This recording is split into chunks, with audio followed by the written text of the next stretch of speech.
Hello student, welcome to O2 exams. मैं हूं सोनम और आज इस वीडियो में हम कंप्लीट करने वाले हैं उत्तर प्रदेश पुलिस कांस्टेबल री एग्जाम 2024 के लिए हिंदी साहित्य में हम लेखक और उनकी रचनाओं को कवर करेंगे। जितने भी इंपॉर्टेंट लेखक हैं और उनकी रचनाएं जो कि कई बार एग्जाम में पूछी गई है वह सभी आज के इस वीडियो में हम डिस्कस करेंगे। तो यह आज की वीडियो आप सबके लिए काफ़ी ज़्यादा इंपॉर्टेंट हो जाती है। जितने भी स्टूडेंट यूपी पुलिस कांस्टेबल री एग्जाम की तैयारी कर रहे हैं, आप सभी लोग अपने सोनम मैम के साथ वीडियो के लास्ट तक बने रहिएगा। अगर आपको वीडियो अच्छी लगती है, हेल्पफुल लगती है तो प्लीज़ वीडियो को लाइक और चैनल सब्सक्राइब जो करिएगा। चलिए चलते हैं पहले क्वेश्चन की तरफ। पहला क्वेश्चन आपको यहाँ पे दिया गया है, माखनलाल चतुर्वेदी को किस कृति के लिए साहित्य अकादमी पुरस्कार मिला था? तो राइट आंसर हो जाएगा यहाँ पे हिम तरंगिनी। माखनलाल चतुर्वेदी की यह सारी रचनाएं हैं, लेकिन हिम तरंगिनी के लिए उन्हें स्पेशली साहित्य अकादमी पुरस्कार मिला था। और कब मिला था? तो 1955 में। ठीक है, और यह हिंदी में पहला साहित्य अकादमी पुरस्कार माखनलाल चतुर्वेदी को ही मिला था। तो यह इंपॉर्टेंट हो जाता है। और माखनलाल चतुर्वेदी को क्या कहा जाता है? तो माखनलाल चतुर्वेदी को एक भारतीय आत्मा कहा जाता है। यह भी आप ध्यान में रखेंगे। नेक्स्ट देखेंगे अगले क्वेश्चन तरफ। अगला क्वेश्चन आपका है कि लोकायतन के रचनाकार कौन है? लोकायतन के रचनाकार हैं यहाँ पे सुमित्रानंद पंत, जिन्हें हम प्रकृति का सुकुमार कवि कहते हैं। और यहाँ पे अगर देखा जाए तो सुमित्रानंद पंत की और भी रचना हो जाती है, जैसे कि चिदम्बरा उनकी फेमस रचना है। और इसके साथ ही पल्लव भी उनकी रचना हो जाती है, पल्लव। और ग्रामा भी इन्हीं की रचना है, सुमित्रानंद पंत की। ठीक है, नेक्स्ट देखेंगे अगले क्वेश्चन तरफ। अगला क्वेश्चन आपका है, क्या भूलूं क्या याद करूं के रचनाकार कौन है? तो क्या भूलूं क्या याद करूं कई बार एग्जाम में पूछा गया है और इसके रचनाकार हैं Harivansh Rai Bachchan. Option C the right answer. Harivansh Rai Bachchan की और भी रचना है, जैसे कि मधुशाला, नीर का निर्माण, फिर और निशा निमंत्रण। ठीक है, नेक्स्ट देखेंगे अगले क्वेश्चन तरफ। अगला क्वेश्चन आपका है, इनमें से कौन सी रचना मुंशी प्रेमचंद की नहीं है? तो इनमें से तीन तो मुंशी प्रेमचंद की रचना, एक नहीं है। जो नहीं है वही आपको बताना है। तो राइट आंसर हो जाएगा यहाँ पे ऑप्शन डी, गंगा लहरी मुंशी प्रेमचंद की रचना नहीं है और यह सभी मुंशी प्रेमचंद की रचना है। याद रखना है, मुंशी प्रेमचंद को क्या कहा जाता है? इनकी बचपन का नाम धनपत राय है। आपसे एग्जाम में पूछा भी गया कि मुंशी प्रेमचंद के बचपन का नाम क्या है, तो धनपत राय श्रीवास्तव इनके बचपन का नाम था। नेक्स्ट देखेंगे अगले क्वेश्चन तरफ। अगला क्वेश्चन आपका है, गुनाहों का देवता के रचनाकार कौन है? तो गुनाहों का देवता यह कई बार एग्जाम में पूछा गया और सारे इंपॉर्टेंट क्वेश्चन हो जाते हैं आज की इस वीडियो में। तो यह आज की वीडियो आप सबके लिए काफ़ी ज़्यादा बेनिफिट होने वाली है। तो आप लोग यहाँ तक वीडियो के लास्ट तक बने रहिएगा। यहाँ पे देखेंगे तो गुनाहों का देवता के जो रचनाकार हैं वो है Dharamvir Bharati. Option B the right answer. Dharamvir Bharati की और रचना है, जैसे कि सूरज का सातवां घोड़ा और 7 गीतवर्ण और अंधा युग। यह सभी रचना आपके धर्मवीर भारती जी की है। नेक्स्ट देखेंगे अगले क्वेश्चन तरफ। अगला क्वेश्चन आपका है, परमाल रासों के रचनाकार कौन है? तो परमाल रासों की जो रचनाकार हैं वह हो जाते हैं Jagnik. Option B the right answer. Chand Bardai की बात करें तो चंद्रवरदाई की रचना हो जाती है पृथ्वीराज रासो। और दलपति विजय की बात करें तो इनकी रचना हो जाती है खुमान रासो। ठीक है, यह सभी रचनाएं याद रखनी और यह सभी जो कवि हैं यह आपके आदिकाल के कवि हो जाते हैं। ठीक है, नेक्स्ट देखेंगे अगले क्वेश्चन तरफ। अगला क्वेश्चन आपका है, इनमें से कौन सी रचना सूरदास से संबंधित नहीं है? तो याद रखना है यहाँ पे बीजक जो है यह सूरदास से संबंधित नहीं है। यह तीनों जो है सूरसागर, साहित्य लहरी और सुरसरावली, यह तीनों रचनाएं सूरदास की रचना हो जाती है और यह एक भक्ति कवि है, भक्ति काल के कवि हैं। और बीजक की बात करें तो बीजक आपके किसकी रचना हो जाती है? कबीर दास की, जिसमें 3 संग्रह है साखी शबद रामायणी का। ठीक है, नेक्स्ट देखेंगे अगले क्वेश्चन तरफ। अगला क्वेश्चन आपका है, कला और बूढ़ा चाँद के रचयिता कौन है? कला और बूढ़ा चाँद के रचयिता हो जाते हैं Sumitranand Pant. Option B is the right answer. ठीक है, यहाँ पे राइट आंसर हो जाएगा ऑप्शन बी। नेक्स्ट देखेंगे अगला क्वेश्चन आपका है, कवि प्रिया किसकी रचना है? तो कवि प्रिया जो रचना है वह केशव दास की है। तो याद रखना है Keshav Das. Option C the right answer. और केशव दास को ही कठिन काव्य का प्रेत भी कहा जाता है, यह आपको याद रखना है। नेक्स्ट देखेंगे अगले क्वेश्चन तरफ। अगला क्वेश्चन आपका है, रसीम किसकी रचना है? तो जो रसीम है यह महादेवी वर्मा की रचना है और option A the right answer. Mahadevi Verma को आधुनिक युग का मीरा कहा जाता है। महादेवी वर्मा की और भी रचनाएं हैं, जैसे कि निहार, निर्जा, रसीम, सांदगीत और आपका दीपशिखा। नेक्स्ट देखेंगे अगले क्वेश्चन तरफ। अगला क्वेश्चन आपका है, अशोक के फूल के रचनाकार कौन है? तो अशोक के फूल के रचनाकार हो जाते हैं यहाँ पे Hazari Prasad Dwivedi. Option D is the right answer. Hazari Prasad Dwivedi की रचना और भी है, जैसे कि कूटज आलोक पर्व, चारुचंद्र लेख और अनाम दास का पौधा, यह सभी रचनाएं हजारी प्रसाद द्विवेदी जी की हैं। नेक्स्ट देखेंगे अगले क्वेश्चन तरफ। अगला क्वेश्चन आपका है चिंतामणि के रचनाकार कौन है? तो चिंतामणि के रचनाकार हो जाते हैं रामचंद्र शुक्ल। आपका option C the right answer. यह सारे इंपॉर्टेंट क्वेश्चन है, आप लोग वीडियो के लास्ट तक बने रहिएगा। नेक्स्ट देखेंगे अगले क्वेश्चन तरफ। अगला क्वेश्चन आपका है कि मैला आंचल के रचनाकार कौन है? तो मैला आंचल के जो रचनाकार हैं वह है Phanishwar Nath Renu. Option A the right answer. और यहाँ पे अगर हम देखें फणीश्वर नाथ रेणु को आंचलिक उपन्यासकार कहा जाता है, यह भी आप याद रखिएगा। नेक्स्ट देखेंगे अगले क्वेश्चन तरफ। अगला क्वेश्चन आपका है कि शेखर एक जीवनी के रचनाकार कौन है? तो शेखर एक जीवनी के जो रचनाकार है वो हैं आपके Agyeya ji. Option D the right answer. Agyeya ji का पूरा नाम क्या है? तो सच्चिदानंद हीरानंद वात्स्यायन अज्ञे इनका पूरा नाम हो जाता है। और अज्ञे की और भी रचना हो जाती है, जैसे कि कितनी नाव में कितनी बार, यहाँ नाव होना चाहिए, कितनी भी नाव में कितनी बार, आंगन के पार द्वार, और वहीं यहाँ पे नदी के द्वीप, अपने अपने अजनबी। ठीक है, यह सभी रचनाएं अज्ञे जी की हो जाती हैं। नेक्स्ट देखेंगे अगले क्वेश्चन तरफ। अगला क्वेश्चन आपका है कि राग दरबारी के रचनाकार कौन है? तो राग दरबारी के जो रचनाकार हैं वह कौन हो जाते हैं? राइट आंसर हो जाएगा Shri Lal Shukla. Option B the right answer. यह राग दरबारी के रचनाकार हो जाते हैं। वहीं नेक्स्ट देखेंगे तो नेक्स्ट आपका है प्रेम सागर किसकी रचना है? तो प्रेम सागर जो है यह लल्लू लाल की रचना हो जाती है। Option A the right answer. Raskhan की रचना क्या नाम है? रसखान की रचना का नाम है प्रेम वाटिका। वहीं मीराबाई की रचना क्या नाम हो जाता है? तो इनकी रचनाएं हैं गीत गोविंद का टीका, राग सोरठा और राग गोविंद। ठीक है, नेक्स्ट देखेंगे अगले क्वेश्चन तरफ। अगला क्वेश्चन आपका है कि हिंदी का प्रथम समाचार पत्र कौन सा है? तो याद रखना है उदंत मार्तंड। यह हिंदी का प्रथम समाचार पत्र था और यह एक साप्ताहिक पत्रिका थी जो कि सिर्फ मंगलवार को प्रकाशित होती थी। और कहाँ से प्रकाशित होती थी? तो यह आपके कोलकाता से प्रकाशित होती थी। ठीक है, अब कब इसकी शुरुआत की गई थी? इसका प्रकाशन कब से शुरू किया गया था उदंत मार्तंड पत्रिका का? तो याद रखना है 30 मई 1826 में। ठीक है, 30 मई 1826 में इसकी पहली बार प्रकाशन शुरू की गई थी। नेक्स्ट देखेंगे अगले क्वेश्चन तरफ। अगला क्वेश्चन आपका है निम्नलिखित में से किसे ज्ञानपीठ पुरस्कार प्राप्त नहीं है? ठीक है, इनमें से याद रखिएगा, इसमें से ऐसे कौन से लेखक हैं जिनको ज्ञानपीठ पुरस्कार प्राप्त नहीं है? तो याद रखना है इनमें से सभी को मिला है, लेकिन ऑप्शन ए नागा अर्जुन की देखा जाए तो नागा अर्जुन को ज्ञानपीठ पुरस्कार प्राप्त नहीं है। यह आपने याद रखना है, option A the right answer. Next देखेंगे अगले क्वेश्चन तरफ। अगला क्वेश्चन आपका है कि इनमें से घुमक्कड़ शास्त्र के लेखक कौन है? तो राइट आंसर हो जाएगा राहुल सांकृत्यायन। यहाँ पे option D the right answer. यह घुमक्कड़ शास्त्र के लेखक हो जाते हैं।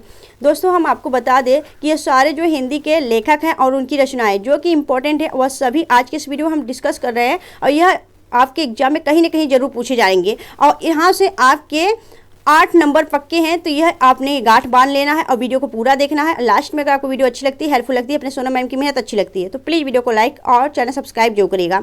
चलिए चलते हैं आगे। नेक्स्ट क्वेश्चन दिया गया आपका परीक्षा गुरु उपन्यास किसने लिखा है? तो परीक्षा गुरु उपन्यास के लेखक हो जाते हैं लाला श्रीनिवास, और यह एग्जाम में कई बार पूछा गया, इंपॉर्टेंट मारिएगा। Option B the right answer. Next देखेंगे अगले क्वेश्चन तरफ। अगला क्वेश्चन आपका है इनमें से किस नाटक की रचना मोहन राकेश ने नहीं की है?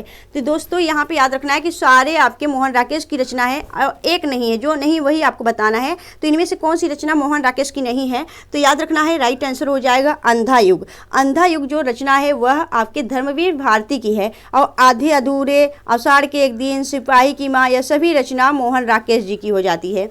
नेक्स्ट देखेंगे अगले क्वेश्चन तरफ। अगला क्वेश्चन आपका है इंदुमती के रचनाकार कौन है? तो इंदुमती के रचनाकार हो जाते हैं किशोरी लाल गोस्वामी, और इंदुमती हिंदी की प्रथम कहानी हो जाती है, और किशोरी लाल गोस्वामी को हिंदी का प्रथम कहानीकार माना जाता है। ठीक है, option C the right answer. Next देखेंगे अगले क्वेश्चन तरफ। अगला क्वेश्चन आपका है दीप शिखा किसकी रचना है? तो दीप शिखा जो रचना है वह किसकी हो जाती है? राइट आंसर हो जाएगा यहाँ पे Mahadevi Varma. Option D the right answer. Next देखेंगे अगले क्वेश्चन तरफ। अगला क्वेश्चन आपका है पंच परमेश्वर के रचनाकार कौन है? तो पंच परमेश्वर के रचनाकार हो जाते हैं Munshi Premchand. Option B the right answer. इसके अलावा ईदगाह, कफन, गोदाम, अनाथ लड़की, आखिरी कलाम, यह सभी इन्हीं की रचना हो जाती है। ठीक है, यहाँ पे देख सकते हैं मुंशी प्रेमचंद की कहानी, अलगोजा, पूस की रात, नमक का दरोगा, बूढ़ी, काकी, ईदगाह, यह सभी रचना इनकी हो जाती है। और याद रखना है मुंशी प्रेमचंद, यह इनकी बचपन का नाम आपको याद रखना है धनपत राय, इनकी बचपन का नाम है धनपत राय श्रीवास्तव। यह एग्जाम में कई बार पूछा जाता है। नेक्स्ट देखेंगे अगले क्वेश्चन तरफ। अगला क्वेश्चन आपका है कि जयद्रवध की रचनाकार कौन है? तो जयद्रवध के जो रचनाकार हैं वह राइट आंसर हो जाएगा यहाँ पे मैथिली शरण गुप्त। मैथिली शरण गुप्त ऑप्शन यहाँ पे A is the right answer. Maithili Sharan Gupt को जो गांधी जी थे, महात्मा गांधी जी, इन्होंने इनको राष्ट्रकवि की उपाधि दी थी। और याद रखना है मैथिली शरण गुप्त की रचनाएं और कौन कौन सी हो जाती हैं? तो साकेत, भारत भारतीय, पंचवटी और जयद्रवध, यह सभी इन्हीं की रचना है और फेमस रचना है। नेक्स्ट देखेंगे अगले क्वेश्चन तरफ। अगला क्वेश्चन आपका है बीजक किसकी रचनाओं का संग्रह है? तो बीजक की बात करें तो यह कबीर दास की रचनाओं का संग्रह है। और याद रखना है बीजक में जो है आपके साखी, शबद, रमैनी, ये तीनों आपके सम्मिलित किया गया है। नेक्स्ट देखेंगे अगले क्वेश्चन तरफ। अगला क्वेश्चन आपका है शिवा बामनी के रचनाकार कौन है? तो शिवा बामनी के जो रचनाकार है वह हो जाते हैं कौन?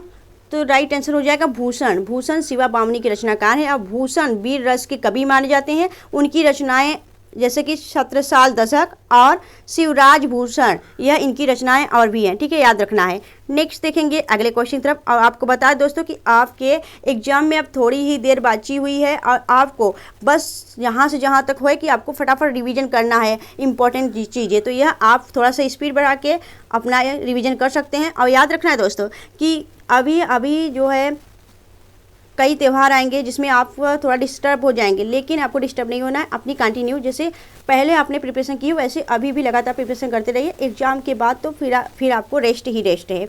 नेक्स्ट देखेंगे अगले क्वेश्चन तरफ। अगला क्वेश्चन आपका है कि उर्वशी किसकी रचना है? तो उर्वशी जो है यह आपकी रामधारी सिंह दिनकर की रचना हो जाती है। Option B is the right answer, Urvashi रचना, जो कि काफ़ी फेमस रचना हो जाती है।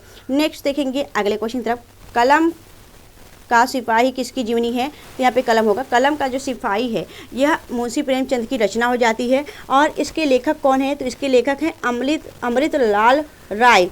अमृतलाल जो यहाँ पे लिख देते हैं अमृतलाल राय, न कि नागर। ठीक है, अमृतलाल जो राय हैं यह इनके पुत्र हैं और इन्होंने इसकी रचना की है कलम की सिपाही की, लेकिन जीवनी जो है वह मुंशी प्रेमचंद जी की है। ठीक है, नेक्स्ट देखेंगे अगले क्वेश्चन तरफ। अगला क्वेश्चन आपका है कि ज्ञानपीठ पुरस्कार पाने वाले हिंदी के प्रथम साहित्यकार निम्नलिखित में से कौन थे? तो ज्ञानपीठ पुरस्कार पाने वाले जो हिंदी के प्रथम साहित्यकार थे वह कौन थे? तो राइट आंसर हो जाएगा यहाँ पे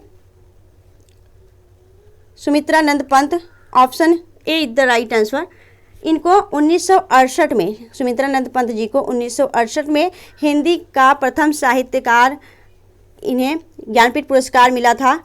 नेक्स्ट देखेंगे option A is the right answer. Next देखेंगे अगला क्वेश्चन आपका है, याद रखना है जो यह साहित्यकार जो हैं आपके सुमित्रानंद पंत ज्ञानपीठ पुरस्कार पाने वाले पहले साहित्यकार थे हिंदी के। और इनको किस कृति के लिए दिया गया था? तो यह तो आपको पता होना चाहिए कि यह चिदंबरा के लिए मिला था। इनको चिदंबरा इनकी रचना है सुमित्रानंद पंत की। उनको ज्ञानपीठ पुरस्कार इसी रचना के लिए दिया गया था। और कब दिया गया था? तो 1968 में दिया गया था। ठीक है, चलिए नेक्स्ट देखेंगे अगले क्वेश्चन तरफ। अगला क्वेश्चन आपका है चाँद का मुंह टेढ़ा नामक काव्य की रचयिता कौन है? तो चाँद का मुंह का टेढ़ा जो है यह गजानंद माधव मुक्ति बोध की रचना है और यह इंपॉर्टेंट रचनाएं हैं सारी।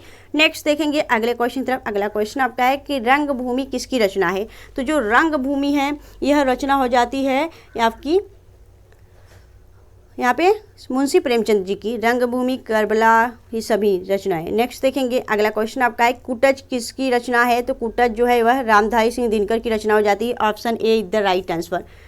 नेक्स्ट देखेंगे अगला क्वेश्चन आपका है गुंजन के रचनाकार कौन है? तो गुंजन के रचनाकार हो जाते हैं सुमित्रानंद पंत। और सुमित्रानंद पंत को प्रकृति का सुकुमार कवि कहा जाता है। इंपॉर्टेंट है, याद रखना है। नेक्स्ट देखेंगे अगले क्वेश्चन तब बिखरे मोती के रचनाकार कौन है? तो बिखरे मोती की रचनाकार हो जाती हैं आपकी Mahadevi Varma. Option A is the right answer.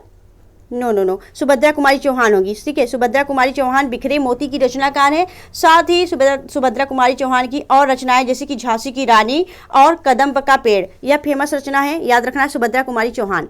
Next देखेंगे अगले क्वेश्चन तरफ। अगला क्वेश्चन आपका है कि अतीत के चलचित्र की रचयिता कौन है? तो अतीत के चलचित्र की रचयिता है महादेवी वर्मा। ठीक है, याद रखना है। नेक्स्ट देखेंगे अगले क्वेश्चन तरफ। अगला क्वेश्चन आपका है कि कंकाल किसकी रचना है?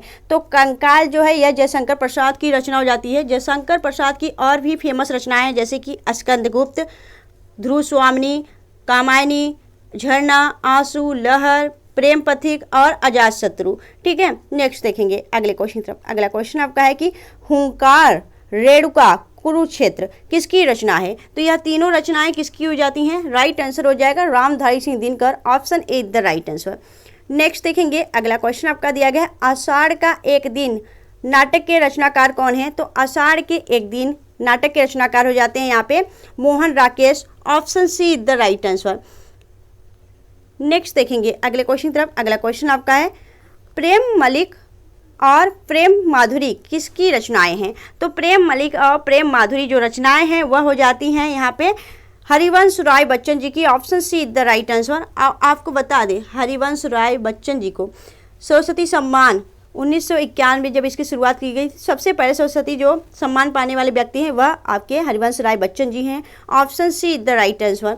ठीक है, तो यह आज की वीडियो कैसी लगी आप हमें कमेंट सेक्शन में कमेंट करके जो बताइएगा। यहाँ पे हमने सारे आपके लेखक और रचनाओं से सम्मिलित यहाँ पे 40 क्वेश्चन किए हैं और यह कहीं ना कहीं आपके एग्जाम में जरूर देखने को मिलेंगे। इससे आपके 8 नंबर पक्के हैं, याद रखना है, और इसे आप फटाफट रिवीजन कर लीजिए। दोस्तों मिलेंगे आपसे नेक्स्ट वीडियो में ऐसी बेस्ट कंटेंट के साथ। तब तक के लिए bye bye and thanks for watching, keep smiling.